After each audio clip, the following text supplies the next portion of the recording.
the O in the Lend Now framework. So the O is for only my money, okay? Super important. Now, when I tell people that I'm a private lender, a lot of times they hear something else than what I'm saying. You know, they've heard about these different funds and all this stuff, and I'm just like, I don't know what you're talking about. And I learned that a lot of private lenders pull their money together and create a fund, and they use that fund to lend their money out. Now, this is not something that I do. It's not something that I'm familiar with yet. And so that's not what I'm talking about. When I'm talking to you about private lending, I'm talking about my money. You know, it could be my savings, my retirement, whatever. For this context, we're talking about savings. I'm talking about my money that I put in an entity to lend out so that I could grow that thing, okay? It gets a lot more complicated, in my opinion, when you're involving other people in the lending transaction. It can be tempting because then you can do bigger loans. But honestly, the smallest loan that I've done personally was $3,000, but I've seen other people do loans for even $2,000.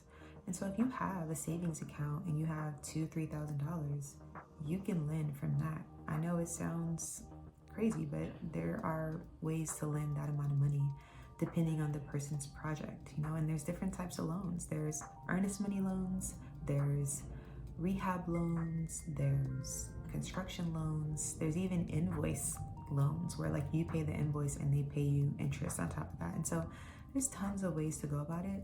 But the most important thing for me is that I'm only lending my money. You know, I'm maintaining control.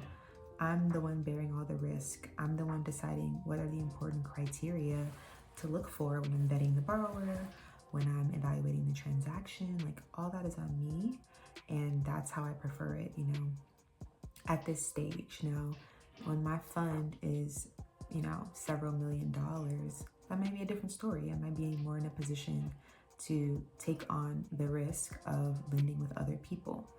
Now, another reason that I only lend my own money is because there are certain other laws involved when you're pulling money together and lending from a pot.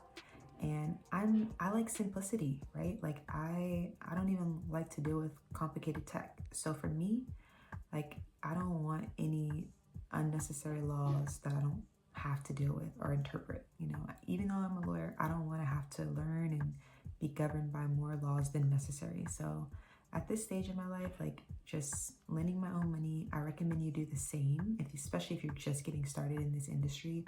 I don't recommend going in with someone else, especially someone inexperienced. Just do your own due diligence, learn about it yourself, figure it out for yourself, bear your own risk, and just educate yourself. You know, educate yourself, protect yourself, you'll be fine. But we are talking about the type of lending where you're lending your own money.